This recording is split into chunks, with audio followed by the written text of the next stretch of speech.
even in the midst of all of these complexities, it really doesn't have to be overly complicated. It really doesn't. Welcome to the Blended Family Coaching Show, where you'll discover how to move your stepfamily from just surviving to truly thriving. Grab your headphones and listen in as we share practical, real-life strategies for building healthy bonds, Understanding the kids' perspective, romance and partnership, parenting as a team. and yes, even co-parenting with a difficult ex. We're Mike and Kim Anderson, and we believe that with the right tools, every step couple can overcome the common challenges of stepfamily life. Join us for authentic and sometimes comical conversations to discover how you can lead your family with confidence and create the future you really want. Well, in the last episode, we gave you a challenge. We asked you to imagine a day way in your future where maybe you're at a family gathering. All your kids are adults, and the question is asked of them, what was it like growing up in your home? Now, if you missed that, you might want to head back over to episode 1 and just check that out. But the point of this exercise is to really help you gain clarity around your goals as a family. Like, what are the outcomes that you really want for your blended family? And when we have clarity around that, around what we really want, then that helps us have a real long-term vision, and it gives us a purpose in our day-to-day interactions with each other and the decisions that we have to make and all that kind of stuff. Yeah, that's right. Because here's the thing. Blended family life, as you probably have already realized, is really complex, and it can feel so overwhelming sometimes. You have all these things coming at you. And, you know, we've discovered over the past 18 years and working with other couples that even in the midst of all of these complexities, it really doesn't have to be overly complicated. It really doesn't. And so that's what we want to focus on today in today's episode, really simplifying blended family life just a bit so that we can begin to have a reference point for what we really, those things that we're really doing well already. We want to celebrate those and know that we're on the right track. And then also a reference point for those areas that need some improvement, those areas that we really want to work on and move forward on. Yeah, it's kind of like putting a jigsaw puzzle together, right? Mm-hmm. So like, what's the first thing that we do when we put together a jigsaw puzzle? We always do the edges first. That's right. Yeah, we want to find those edges so that we can kind of build a frame around the picture we're trying to create. And that gives us a reference point for where all the other pieces kind of fit together. And that can be really helpful when we're putting a puzzle together, a jigsaw puzzle, but that can also be really helpful when we're trying to figure out how all the pieces, the moving pieces of this blended family come together. So to do that, we're going to dive into what we call the 5 focus framework for blended families. And we've got kind of a dual purpose here. First, we want to help you with that framework. Like I just said, we want to get your puzzle edge pieces all put together around your family so that you have that reference point. And then second, we just kind of want to give you an idea of what you're going to be experiencing when you subscribe to this podcast, because each and every episode as we move forward, it's going to be exploring a strategy or maybe a mindset shift or tips or tools, something like that, that's going to help you in at least one of these 5 areas we're about to lay out for you. And by the way, we've put together the 5 focus framework cheat sheet that you can download for free. All you have to do is head over to support.mikeandkimcoaching.com/002. That's our episode number. So again, that's support.mikeandkimcoaching.com/002. And you can download for free our 5 focus framework cheat sheet. And we'll talk a little bit more about that a little bit later as well. All right. So 5 focus framework. Here we go. Let's get started. Let's dive into number 1 of the 5 focus framework. And that is all about bonding. Yeah. It's relationship bonding, right? It is step relationships, which is easy to focus on in blended families because that's where we feel a lot of tension, but it's also bio relationships. It's important to remember that bonding takes place in all the relationships, and there's a lot of moving parts in that. You know, Patricia Paper now, she's a step family expert, and she says that many step couples unintentionally make easy wrong turns in their step family journey. And often these wrong terms just kind of inadvertently sabotage the bonds that we're really wanting to grow, rather than helping us move those bonds forward. Yeah. And it's really easy. Like we've experienced that along the journey, and we've made some really easy wrong turns, and without knowing, you just sometimes don't know. Yeah. And so that first focus that we want to have in our 5 focus framework is to really focus on bonding. What are some healthy ways that we can build bonds? And the reality is that for blended families, a lot of times the strategies are really counterintuitive. Oh, yeah. That's why they're easy wrong turns. Exactly. Yeah. Because we think we're going the right way, but we actually just made a really easy wrong turn. I know we have some friends who early on in the journey, they thought, okay, bonding is important. Like they knew that. Most couples know that. And they decided that one of the best ways to do that was a quick family vacation with everybody. We're a family now, right? They had 5 kids between the 2 of them, all of them in their teen or adolescent stage at that point. 2 of their girls actually had the same first name, and it was really funny. So they decided to take a family trip, and they crammed everybody in this Suburban. And man, it was like a pressure cooker in there, right? And I love, they tell the story of just absolute chaos that happens along this journey. And our friend, he tells the story, and it's really funny to kind of watch him conclude it. He ends the story, and he kind of hangs his head, and he's like, oh, it was just the worst, right? They just had a tough time trying to force these bonds. And that's one of the counterintuitive things, is that the reality is in blended families, most often the tensions are the highest when everyone is crammed together. So it requires a little bit of a different strategy than what a first family might experience. And so as we continue to record episodes and move through this podcast, we are going to be giving you some real life bonding strategies that really work in blended families. And again, they're counterintuitive. I know we had a couple that we were working with a while ago, and we were kind of talking through several different strategies and stuff. And the husband just had to stop us and go, this stuff just isn't common sense, is it? Like, it was really counterintuitive. And we're like, that's a really good observation, because it is easy. Like, we all want the same thing. We all want bonded relationships. Connection. Yeah, connection. But we get caught up in those easy wrong turns, like Paper Now says, totally unintentionally. Yeah. And so that's number 1. That's the first focus in our 5 focus framework, is bonding, all about relational bonding. And getting our mindset right around that too is going to be really, really important. That's right. Yeah. All right, great. So let's move on to our focus number 2, and that's understanding our kids' perspectives. Now, one of the things we hear from parents and step-parents is that they really want to kind of figure out better ways to communicate with their kids, especially the kids that really aren't all that open, right? They're kind of shut down, and they want to connect, they want to communicate and understand, but it can be tough sometimes. So the place to start here is really getting into the kids' shoes so that we can understand what they're experiencing. And once we really get a true understanding, then we can come alongside them. We can help them kind of wade through all these complex feelings and these dynamics that they might be experiencing.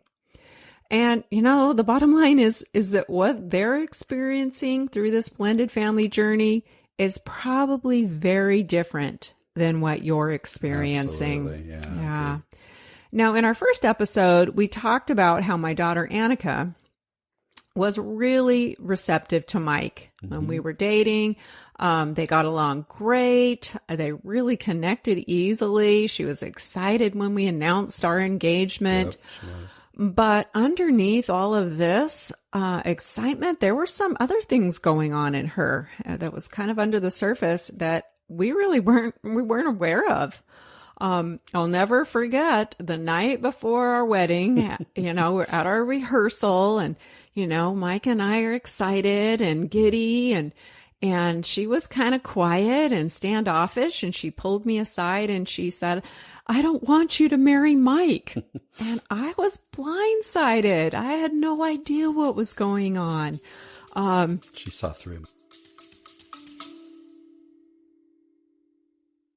We're so excited to let you know about something brand new we've created just for you. We've realized that with so many episodes available here on the show, it might feel a bit overwhelming to find the topics that matter most to you. That's why we've created a simple tool for you to receive a personalized playlist focused on your current struggle or your biggest challenge. That's right. It's called the Blended Family Breakthrough Quiz. You'll answer just a few questions, and based on your responses, we'll email you a curated custom playlist of episodes that are specific to you. This simple quiz will direct you to the most impactful episodes that pertain to you personally and keep you on track in your journey of discovery, learning, and growth. So, scroll all the way to the bottom of the show notes for this episode and click the link to take the Blended Family Breakthrough Quiz today. Okay, let's get back to the discussion. Well, when I pushed her a little bit for a reason as to why I shouldn't marry Mike, she kind of hemmed and hawed and sort of, came up with something. And she says to me, well, he talks too soft on our answering machine, so you shouldn't marry him. That's not a very good thing for a podcaster, is it? No, low talker. He's a low talker. Right. Back in the days of answering machines. But I didn't know how to respond in that moment. Honestly, I don't think I handled it very well. It was a rough moment for me. Mm-hmm. And that started my journey of really wanting and learning how to effectively communicate and connect with Annika so that I could support her emotionally and help her to identify those emotions and help her to work through those emotions because they were there. She was really having some mixed feelings about our wedding and our blended family coming together. That's right. Now, in future episodes, we're going to help you with all of that. We're going to give you some insights into your kids' perspectives, what they might be experiencing, and that's going to help you to support them, to bond with them, and to move your whole family forward. Sometimes Absolutely. Kids get stuck in these emotional binds, and we want to free them up and help them to kind of unload that, unpack it, and move forward. So that's number 2. Yeah. Is understanding our kids and then helping them to move forward. That's right. We want to get their perspective. That really helps us. So number 3 is all about us. It's all about our marriage, our partnership, our relationship, and all that. A blended family marriage is it's different than a first family marriage. And that's okay. It's not better or worse or less or more. It's just simply different. And the main reason that it's different is this thing called the reordered relationship. When you get into a first family relationship, the couple comes together and then they have kids together. But when we're entering into a blended family relationship, the parent-child bonds, those relationships are pre-existing. And so now the relationships have actually been reordered. We've got the parent-child relationship coming before the romantic relationship. And often the romantic one gets kind of shoved to the back burner. And that can make it actually the weakest bond in the home. And it creates all kinds of different dynamics and challenges as we try to move forward. Now, because of the reordered relationship, our individual experiences are often polarized between each other. Like one will have a bio-parent perspective and one will have a step-parent perspective, even if you're living in a complex step family where you both brought kids from the previous relationship. There's still times where you're experiencing the challenges of either a bio-parent or a step-parent. As a step-parent, I remember times where I felt like I didn't fit in with you and Annika. Yeah. Like I was stranded on the outside of this really tight relationship that I didn't get. You guys had your little inside jokes. You had, different kind of traditions and rituals and just different things that you were used to doing that was natural for the two of you. But I was like, I didn't know how I fit into the equation. And a lot of times I felt stuck on the outside and I was very stranded in that situation. That was challenging for me. Yeah. Yeah. And I remember wanting to meet your needs and wanting you to feel included and to be part of what we had going. But sometimes that made me feel like I had to sacrifice, Annika's needs and meeting her. I felt like I was trapped in the middle of this tug of war, kind of going back and forth, trying to make everyone happy and make everything okay for everyone, but feeling like that was really hard. Like I had to choose sometimes between you or between Annika. That was really tough because that bond with Annika is a strong bond. Yeah. That bio relationship bond. Absolutely. And we're not the only ones. Like we hear, when we kind of describe some of this to any couple that we talk to, often they just are like, whoa, yeah, that's totally us. This feeling of being stranded or being trapped. It happens in the little day-to-day things, and it can cause little annoyances and frustrations along the way. Sure. But the same exact dynamic impacts the big things as well. Yeah, decisions. In fact, this was a major factor for us about 7 years into our marriage when we were on the verge of separation. Just not feeling like we were united. We were, you were on one side, I was on the other. We were kind of polarized, and it was a real challenge. Yeah. Some people describe it as, dividing up into their biological camps. Yeah. Separating, the divide of biological divide. Yeah.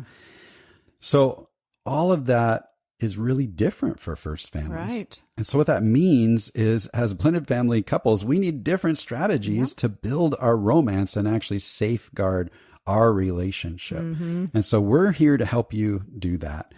Make sure that you're paying attention to that relationship and you're navigating it in a way that's going to bring you together and help you be united rather than that continued polarization because your experiences are so different. Yeah. And so we're excited to bring some strategies and plans for that. That divide can really take a toll on a marriage. Absolutely. So we're going through the 5 focus framework right now.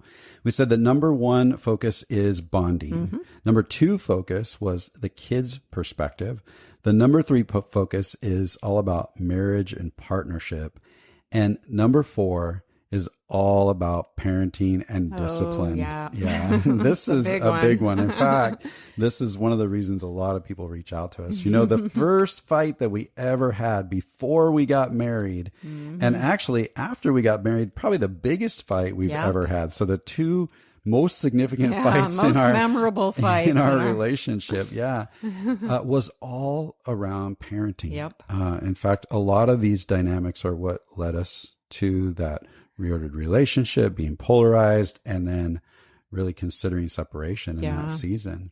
So we just want you to know, if you're struggling with parenting as a team, you are definitely not alone. Like, this is a really common one. Yeah. And one of the biggest complaints that we've heard is couples feeling like they can just never get on the same page around parenting. And we hear over and over, we just have different parenting styles. We just do things different. And often what that really means is that they have different expectations for the kids' behavior, and they have different expectations around how the household is going to run, the structure, and the order of the home. But the truth is, you can get on the same page without feeling like you have to change who you are as a parent. We have very different parenting styles, Mike and I. Very different. However, we've learned how to parent as a team, and we actually have some fun in the process. We've really learned how to do that. We've even learned that our differences are typically some of our biggest strengths because we can actually complement each other. And once we figure out how to stop competing with each other and complimenting each other instead, that just makes all the difference. Complimenting like, oh, good job, honey? No, like my weaknesses can be your strengths and your weaknesses can be my strengths. And then the kids get the best of both worlds. Yeah, we kind of fill the gaps in for each other, right? Yeah. And what's funny is like the real challenge is how can we identify the common goals that we both have as parents? Like a lot of times when it comes to parenting, it's all about our goals and what our vision is from a long-term perspective for our kids and for our family. And then we got to learn how to parent as a team around those goals Yep. while we still honor each other's individual approach. And that's taken some learning, and we've had some definite challenges along the way. But it is possible to parent as a team. There are some strategies around that for sure. Yep. And really a lot of it comes down to learning the different roles that we each have. Like a bio parent and a step parent have different roles and different focuses depending on the kids. And we have to learn how to play our role really well. And that can get even more challenging when you're a complex step family. Like I said earlier, if you've both brought kids from previous relationships, that means you're kind of switching hats. You're a bio parent in one moment and a step parent in the next moment. And that all happens in the matter of a day or even within an hour. Yeah. And that can bring some complications that we want to try and smooth out and simplify along the way. So that definitely creates challenges beyond just simply figuring out what role we play, but we've got to be able to vacillate roles on a regular basis. Yeah, but it's so important because a step parent who doesn't play their role correctly, can start to sabotage the bond with stepchildren. Yeah. So it's so important to look at this and to know what your roles are and work as a team. Yeah. And that's true for any team, right? Like if any, team, whether it be a work team or a sports team, any kind of team, when individuals start missing what their role is, then the team starts to break down and get dysfunctional. Yeah. And so we've got to clarify that along the way, and we're going to help you do that. Yeah. It's really a team effort. Both parenting and step parenting are both a two-person job. It's a team effort. So you've got to be sure you're headed toward the same goals and you're doing it in a way that honors each other. Yeah. So that's point number 4 in our 5 focus framework. So on to number 5. Yes. And that is all about co-parenting with an ex. And that can definitely be a hot topic. Some blended families, they formed following the death of a previous partner or abandonment. And they may not be currently co-parenting with an ex, but many of us are doing our best to work with an ex. And sometimes that's really, really difficult. Absolutely. Yeah. And on top of that, you might be dealing with a difficult ex, and with your child's step parent in that other home. If your ex has repartnered, that's a whole nother set of complexities. And all of this can just get crazy, right? I mean, it can get crazy. Yep. And we spent quite a few years struggling through a lot of tensions, and sometimes there were major battles with my ex, and it impacted my daughter, it impacted our whole family. And that was a really tough season. We still have some issues, some lingering things around that. Yeah. So figuring out how to co-parent well isn't about control or manipulation. Even if the other home is being controlling and manipulative, we can rise above that. It's really about learning how to positively influence these dynamics to create as much peace for the kids as possible. Yeah, well said. And that also helps create peace for you and in your home. So everyone wins when you're able to put some good strategies in place. Yep. In fact, being over-focused on your ex, that's really not where you want to be. Sometimes people just get way obsessed with everything the other home is doing, and they compete, and it's really unhealthy. It seems like when we over focus on the ex, we're actually giving them too much power. Like they shouldn't have that much power. Yeah, they're taking up residence in our brain, and it's just not worth it. Yeah. So keep in mind there will come a day, believe it or not, when your kids are adults and all of that influence of an ex, it's going to reduce dramatically. Yeah. We're in that stage, and it's still there, but it's nothing like it was when Annika was a minor. So your goal for now, while the kids are young, is to create an environment where the kids experience peaceful transitions, peaceful cooperation between the two homes as much as possible, so that they can learn and grow into adulthood, and go through all of their different developmental stages and not be burdened down. Yeah. And, that's research backed. There's a ton of research out there that shows that even kids really in any family dynamic, whether it's a first family or a single parent home or a blended family, one of the key indicators for long-term success for kids is the amount of peace that they experience in the home or between the two homes. So that's a huge goal. And there's a ton of evidence around that. Yeah. In fact, I was just reading that, kids are kind of like a tree, and trees are impacted by their environment, by their soil, by the air, by the water. And kids are like that too. And they're impacted by the relationships that are surrounding them. Wow, that's good. And it really impacts how they develop and how they grow into adults. So it's definitely an important part of the blending family is focusing on this. And, a lot of times we have parents come in and they're really worried and concerned about the negative lifestyle of the ex, the values. The values in the two homes are so different. They're living a completely different lifestyle. How is that going to affect our kids? That's a legitimate concern. And we dealt with that as well. That can be really tough. But we just want you to know that you have influence. Absolutely. Regardless of your situation, how much time you have with your kids, you as a bio-parent, you have influence here.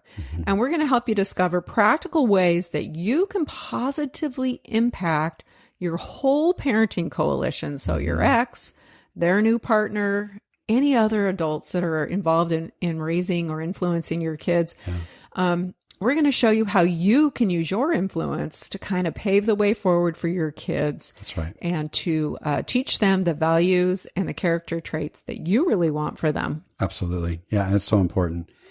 So that's your 5 focus framework. Remember at the beginning of the episode, we said that one of the goals here is just to give you kind of that framework around your step family puzzle that is going to help you to start to have a reference point for how all the other little pieces fit together. And so that's the goal here. And again, we just want to help you understand where we're headed with this podcast and give you that high level overview. So our 5 focus framework is number 1, bonding. Number 2, we want to understand the kid's perspective. Number 3, we've got to have a healthy focus on our marriage, on our partnership, so that we can really develop our relationship. Number 4, everybody wants to get parenting and discipline right. That's a hot topic for sure. And then Kim used that term, the parenting coalition, which is all about co-parenting well with an ex.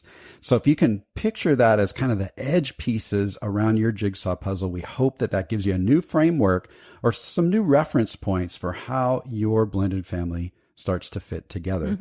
Now, we mentioned the 5 focus framework cheat sheet. This is simply a free download that's going to help you think through all 5 of these focal points for your family and do a quick self-evaluation on where you are now and maybe brainstorm some ways that you might be intentional about moving forward. So you can go grab that at support.mikeandkimcoaching.com/002. And make sure that you subscribe to this podcast because every week we're going to be bringing you a new idea or a practical strategy to help you in one of these 5 areas. Yeah, that's right. In fact, in our next episode, we'll be focused on that whole dynamic that we talked about earlier today about how parents feel trapped in that tug of war between their partner and their kids, and how the step-parent can really feel stranded on the outside of the family. We had one person in our audience that recently asked this: how do I deal with that? That's feeling trapped or stranded. Specifically on how to juggle personal time, couple time, and family time. That's a great question. Absolutely. So we're going to walk you through some tips and strategies on how to do that in our next upcoming episode. That's right. All right. That's a wrap. Take care.